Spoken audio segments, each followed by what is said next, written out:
We were having a demonstration at a swimming pool, and a crowd, I guess 3 or 4 thousand whites trying to take us. It was just, I was bringing 3 high school students to a swimming pool. Others were already demonstrating. They wrecked my car on the highway in the intersection, and the police, 2 policemen standing there, and they looked at them wrecking the car, but they didn't know we were armed. So then the crowd started to close in. They said, kill the niggas, burn the niggas, pour gasoline on the niggas. And they were screaming and hollering, so I got out of the car, and I had an Italian carbine. And I also had carried a German Luger and an Army 45. And I told the guys in the back to take it, but not to shoot until they saw me shoot. Don't shoot unless I shoot.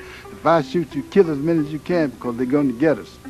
So they took the gun, but I told the guy to pass me my carbine as I got out of the car. And when he passed me the carbine, I didn't know he had put one in the chamber, so he put one in the chamber when he was passing it to me, so I'd be ready. And I went to put one in there, and this bullet about this long fell out on the ground, and the white people started looking at me, and they're looking at the bullet, and they're looking at the rifle. And they stopped. They had come up near the car. Then the policeman ran. He ran down, and he was about 50 feet away. The 2 policemen, one ran to the front and said, surrender your arms. And I said, this is a mob. We're not surrendering to a mob. If you want my rifle, you come by my house, I'll let you have it, but not here. And then the other one ran around to the side of the car and started to put his gun out of the holster and shoot me in the back. And this young high school boy had this 45, and he put it in his face, and his hand was trembling. He said, if you don't put that gun back in your holster, I'll blow your brains out. So the policeman had to put the gun back. He started backing away. He could see death, because that boy would have shot him for sure. And he started backing away, and he fell in the ditch. And when he fell in the ditch, there was an old man, very old white man. I guess he was drinking and drunk. And he started crying. I mean, he was just crying like a baby. And he said, oh, what is this goddamn country coming to? The niggas got guns and the police can't even arrest them. Now, it took me a long time to understand his feelings. Now I realize why he was crying, because the gun had been the thing that had always kept them on top, and the police power. And he could see that slipping away, and his way of life was going, and this is why he was crying. And this is why I named the book Nigroes with Guns, because it meant when they got guns the same as everybody else, they'd be treated the same way. And it would be to the advantage of the general public to maintain peaceful relations. So now that doesn't mean guns for the sake of guns, it doesn't mean violence, but it means a controlled situation, well disciplined and well led. But what we've got now is anarchy. A lot of people with guns shooting everybody and all kinds of things and robbing and doing everything else, but that won't pay off. There's no dividend in that. In the standard telling of the civil rights movement, resistance is almost always framed through peaceful marches, sit-ins, and moral appeals. That history is real, but it is not complete, because in some parts of the South, peaceful protest alone wasn't enough to stop night riders, lynch mobs, and armed terror campaigns. And in those places, survival required something else. One of the clearest examples came from Monroe, North Carolina in the 1950s, and from a man named Robert Franklin Williams. Monroe was a small, deeply segregated textile town about 25 miles southeast of Charlotte. Racial violence was common. The Ku Klux Klan operated openly. Black residents were regularly beaten, harassed, fired from jobs, and driven from their homes. Local police offered no protection. In many cases, officers were openly sympathetic to the Klan. In 1955, Robert F. Williams, a Marine Corps veteran and auto plant worker, became president of the local NAACP chapter. He quickly realized something disturbing. The traditional legal strategies of the NAACP were failing completely in Monroe. Black families who tried to challenge segregation often found themselves targeted for retaliation. Homes were shot into, cars were burned. Threats were constant. Williams reached a hard conclusion. If the state refused to protect black citizens, they would have to protect themselves. Williams began organizing local black men, many of them World War II and Korean War veterans, into a community defense group. They were trained soldiers, many of whom had fought for the United States overseas, only to return home to violent racism. They legally purchased firearms, trained regularly, and developed patrol schedules to guard black neighborhoods at night. Together, they formed what was known as the Black Guard. Williams emphasized discipline, restraint, and purely defensive purpose. The goal was not retaliation, it was deterrence, and it worked. Once word spread that armed black veterans were actively guarding their neighborhoods, attacks dropped sharply. But the real test came in 1957. The KKK had plans for a massive nighttime motorcade through Monroe's black neighborhoods. This tactic had been used across the South for decades. Cars filled with armed Klansmen would drive through black areas late at night, firing guns into the air, shining headlights into homes, and terrorizing families. But in Monroe, things were different now. When a motorcade would come through a black community, everybody would pull their blinds and lock up in the houses, and they were afraid. But instead, we came out, and our people would come out in line, stand along the street with their guns, you see.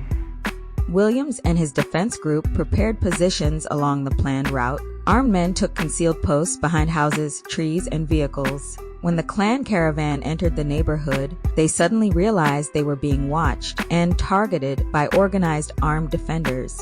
Gunfire erupted.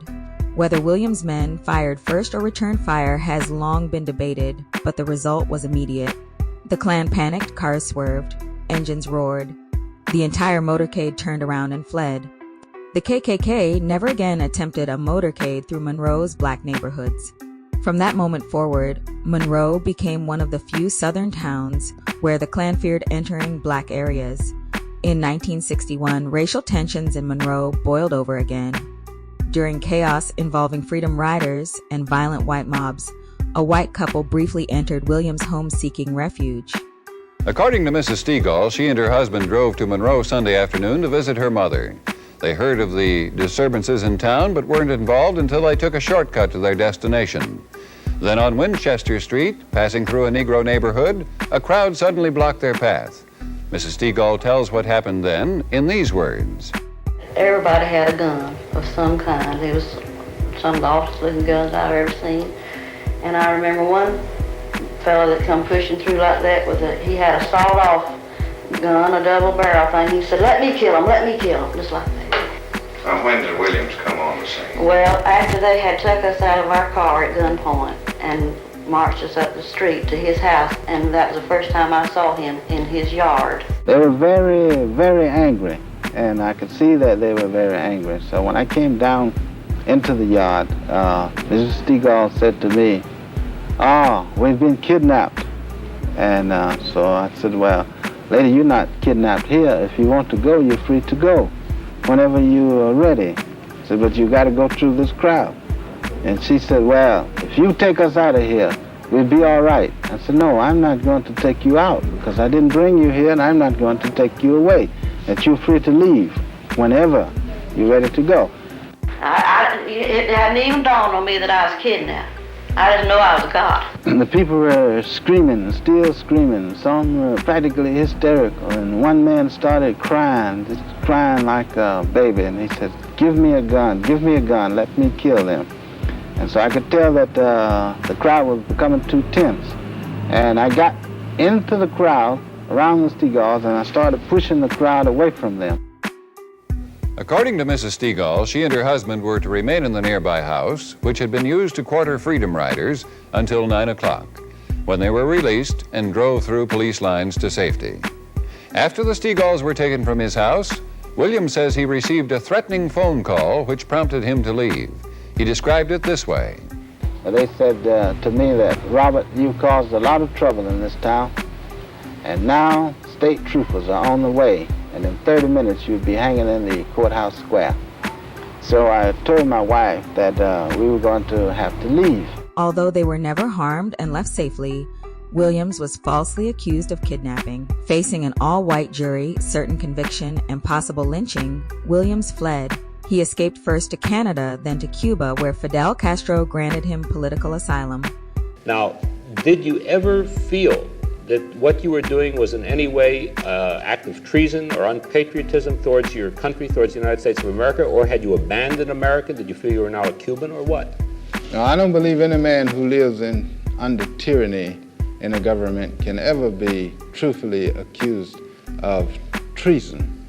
Treason can only come when a man is entitled to the rights and privileges and he is protected by his government, and then he betrays that government. Then he can be accused of treason.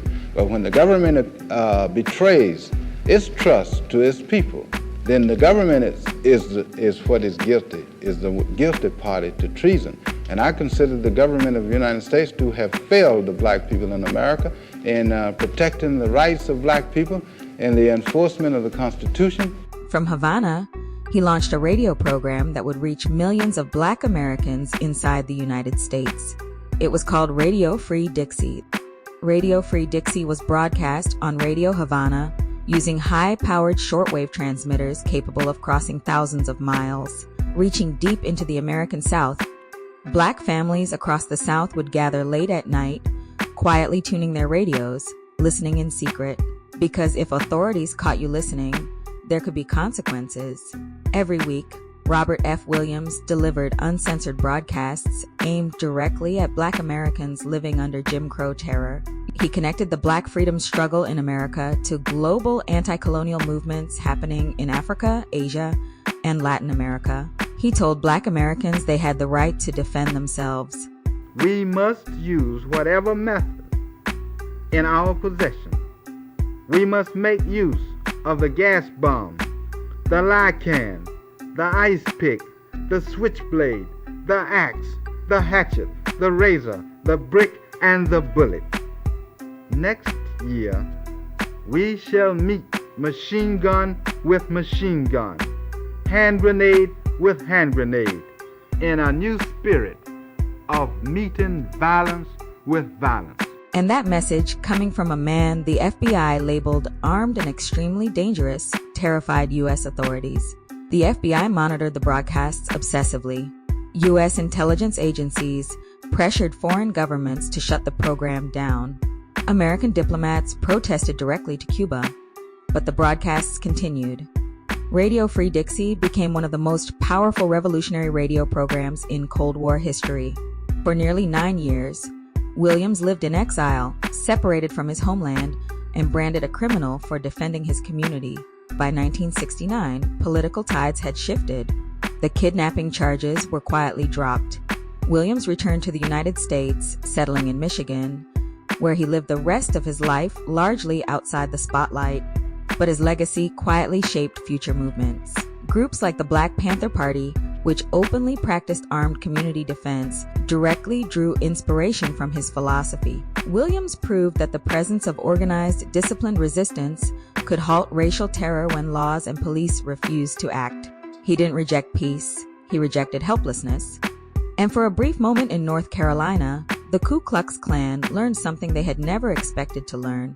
Fear can change sides.